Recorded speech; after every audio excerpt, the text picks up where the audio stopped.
Hello guys, कैसे हैं आप सब लोग। उम्मीद करती हूँ अच्छे होंगे। Welcome back to my channel. आज हम सी टेट पेपर 2 एसएसटी के लिए ज्योग्राफी की क्लास 7th की जो बुक है इसको शुरू करने वाले हैं। इसका चैप्टर नंबर 1 आज हम पढ़ेंगे। यदि आप सी टेट पेपर 2 एसएसटी से देना चाहते हो तो आपको करना क्या है, आपको ना कोई बैच खरीदना है ना ही आपको कोई नोट्स खरीदने हैं। आपको करना क्या है, आपको केवल एनसीईआरटी की बुकों को अच्छे से पढ़ना है, बहुत बार इनको रिवाइज करना है, बहुत अच्छे से पढ़ना है। यदि आपने एनसीईआरटी की बुक अच्छे से पढ़ ली, देखना आपके एसएसटी में बहुत ही अच्छे नंबर आएंगे। ना कोई नोट्स खरीदना है ना ही कोई बैच लेना है, आपको कुछ नहीं लेना है। एनसीईआरटी बुकों को अच्छे से पढ़ो, रिवाइज करो, कॉन्सेप्ट को क्लियर करो। उसके बाद यूट्यूब से आप काफ़ी सारे टीचर्स पढ़ाते हैं, उनसे आप पीवाईक्यू सॉल्व कर सकते हैं। ठीक है, आज हम पढ़ेंगे चैप्टर नंबर 1 पर्यावरण। इस चैप्टर में हम पर्यावरण से संबंधित जानकारी पढ़ेंगे कि पर्यावरण किसे कहते हैं। इस चैप्टर में पर्यावरण से संबंधित ही जानकारी दी गई है। अब देखो यहाँ पर कुछ बातचीत बच्चों की दिखाई गई है जो कि आपके लिए आवश्यक नहीं है, इसीलिए आपको यह नहीं पढ़ना है। आपको यहाँ से शुरू करना है। कक्षा में पहुंचकर रवि ने अपने शिक्षक से पूछा, क्या पूछा, पर्यावरण क्या है। तो यहाँ पर आपको पर्यावरण की परिभाषा बताई गई है कि पर्यावरण क्या है। जो कुछ भी आप अपने आसपास देखते हो, शिक्षक ने बताया, यानी कि पर्यावरण क्या है, जो कुछ भी आप अपने आसपास देखते हो, आपके आसपास का जो वातावरण है उसी को क्या कहते हैं, पर्यावरण कहते हैं। अब रवि कहने लगा, इसका अर्थ है स्कूल, भवन, मेज, कक्षा में रखी कुर्सियां, यहाँ तक कि खुला मैदान, सड़क, कूड़ा करकट, मेरे दोस्त, ये सब हमारे पर्यावरण के अंग हैं। हाँ, शिक्षक ने कहा हाँ, लेकिन जरा रुको, कुछ वस्तुओं का निर्माण प्रकृति ने किया है, जैसे पर्वत, नदियाँ, पेड़, प्राणी, जबकि अन्य का निर्माण मानव ने किया है, जैसे सड़क, कार, कपड़े, किताब आदि। अब दो दो छात्र मिलकर कार्य कीजिएगा। अपने निकट बैठे सहपाठी के साथ मिलकर प्रकृति एवं मानव द्वारा निर्मित वस्तुओं की सूची बनाइए। अब यहाँ पर देखो, यहाँ पर जितने भी इस प्रकार के बॉक्स हैं यह आपको पढ़ने बहुत ही ज़रूरी हैं, तो इनको आप ज़रूर से पढ़ना। पर्यावरण हमारे जीवन का मूल आधार है। यह हमें सांस लेने के लिए हवा, पीने के लिए जल और खाने के लिए भोजन एवं रहने के लिए भूमि प्रदान करता है।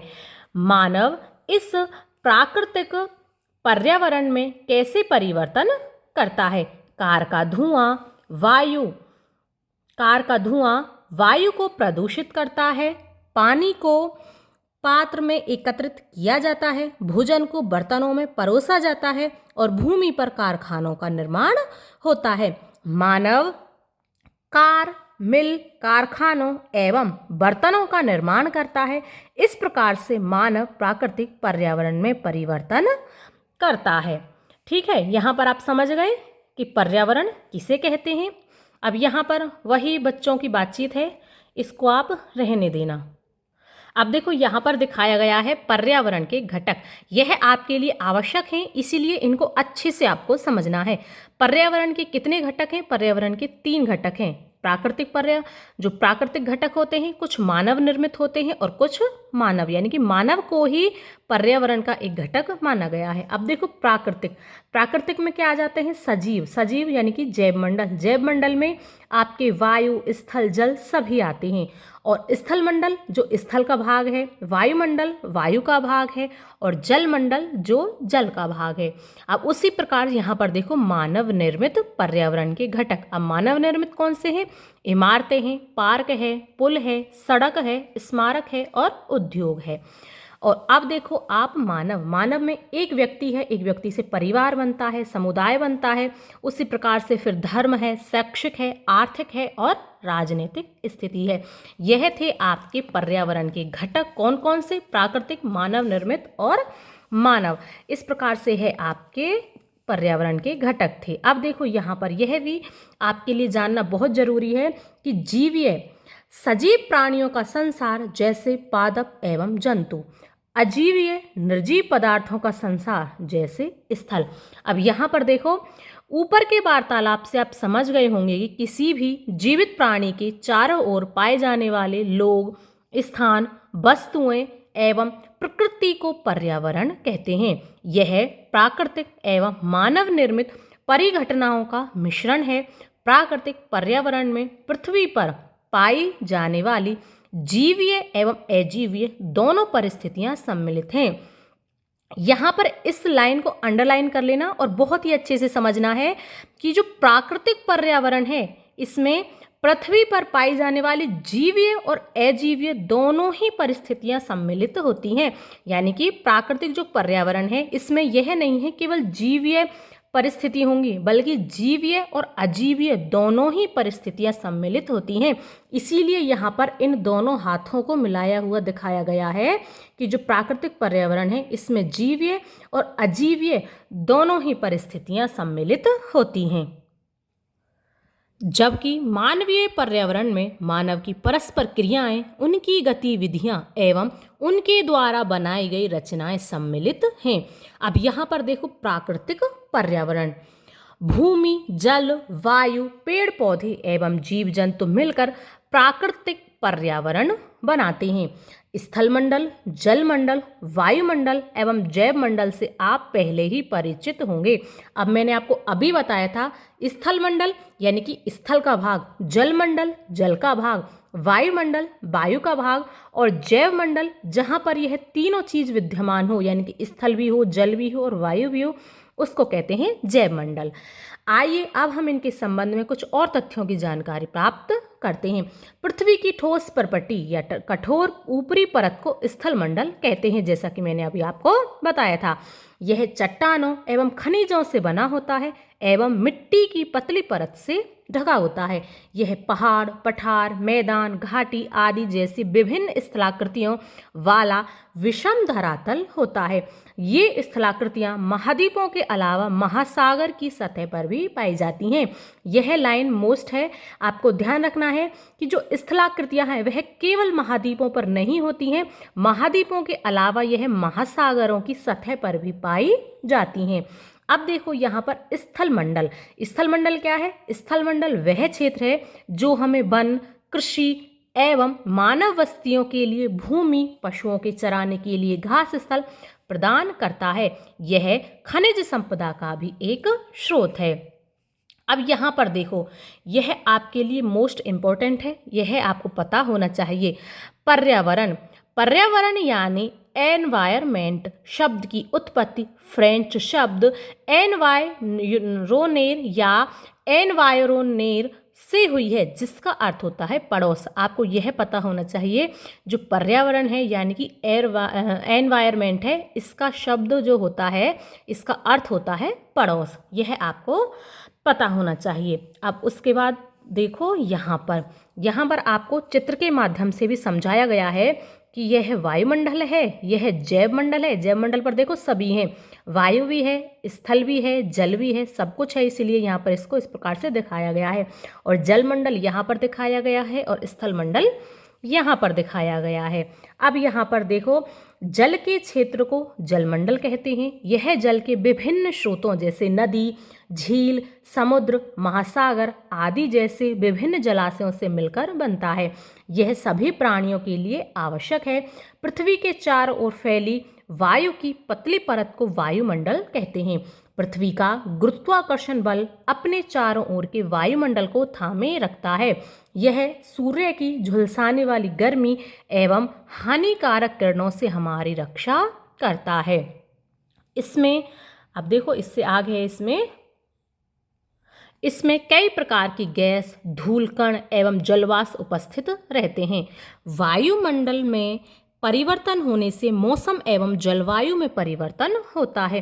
पादप एवं जीव जंतु मिलकर जैवमंडल या सजीव संसार का निर्माण करते हैं। यह पृथ्वी का वह संकीर्ण क्षेत्र है जहां स्थल, जल एवं वायु मिलकर जीवन को संभव बनाते हैं। अब देखो पारितंत्र, यहाँ पर भी पारितंत्र के विषय में बताया गया है। पारितंत्र क्या है, किसे कहते हैं?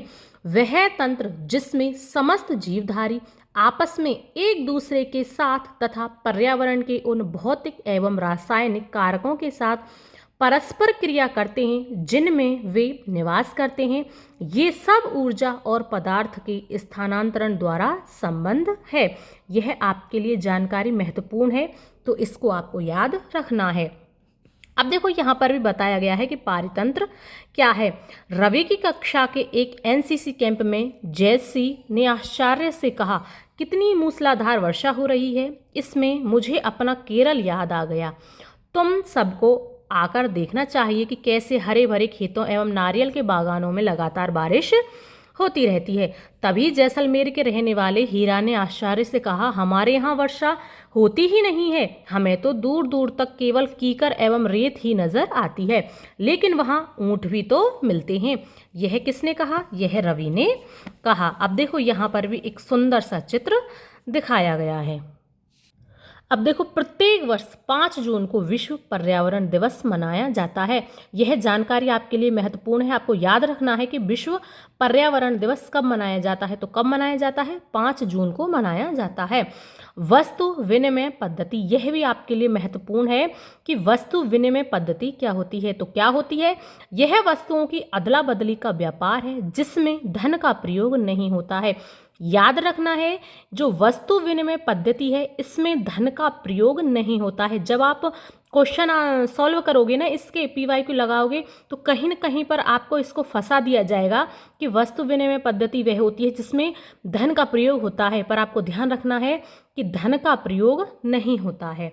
अब देखो, सभी पेड़ पौधे जीव जंतु, यह आपके पढ़ने के लिए उचित नहीं है, तो आप इसको ना पढ़ें, आप यहाँ से शुरू करें। सभी पेड़ पौधे जीव जंतु एवं मानव अपने आसपास के पर्यावरण पर आश्रित होते हैं। प्राय वे एक दूसरे पर भी आश्रित हैं।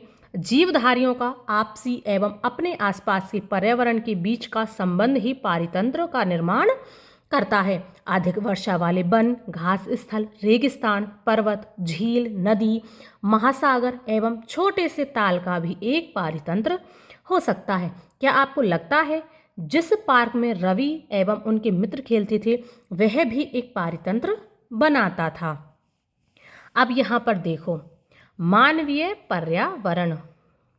मानव अपने पर्यावरण के साथ पारस्परिक क्रिया करता है और उसमें अपनी आवश्यकता के अनुसार परिवर्तन करता है। प्रारंभिक मानव ने स्वयं को प्रकृति के अनुरूप बना लिया था। उनका जीवन सरल था एवं आसपास की प्रकृति से उनकी आवश्यकताएं पूरी हो जाती थी। समय के साथ कई प्रकार की आवश्यकताएं बढ़ी। मानव ने पर्यावरण के उपयोग और उनमें परिवर्तन करने के कई तरीके सीख लिए। उसमें फसल उगाना, पशु पालना एवं स्थायी जीवन जीना सीख लिया। पहिए का आविष्कार हुआ, आवश्यकता से अधिक अन्न उपजाया गया, वस्तु विनिमय पद्धति का विकास हुआ, व्यापार आरंभ हुआ एवं वाणिज्य का विकास हुआ। औद्योगिक क्रांति से बड़े पैमाने पर उत्पादन प्रारंभ हो गया। परिवहन तेज गति से प्रारंभ हुआ। सूचना क्रांति से पूरे विश्व में संचार सहज और द्रुत हो गया। क्या आप जानते हैं कि आप गर्मी में रसीला तरबूज एवं सर्दी में भुनी हुई मूंगफली खाना क्यों पसंद करते हैं? प्राकृतिक एवं मानवीय पर्यावरण के बीच सही संतुलन होना आवश्यक है। मानव को पर्यावरण के साथ समरसता से रहने एवं उसका उपयोग सीखना चाहिए।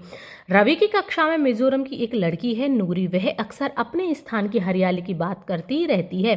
खेल का मैदान नष्ट होने के कारण रवि की उदासी देखकर नूरी ने उसे आने वाली छुट्टियों में अपने घर मिजोरम आने को कहा। रवि ने शिक्षक ने सभी बच्चों से कहा कि छुट्टियों में वे जिन स्थानों पर जाएंगे वहां के भूदृश्य, घरों एवं लोगों की क्रियाकलापों का चित्र बनाएंगे। अब देखो, यहाँ यह बच्चों के लिए है, क्लास 7th के बच्चों के लिए है, यह आपके लिए नहीं है। आपके लिए जो इम्पोर्टेंट था वह मैंने आपको बता दिया है।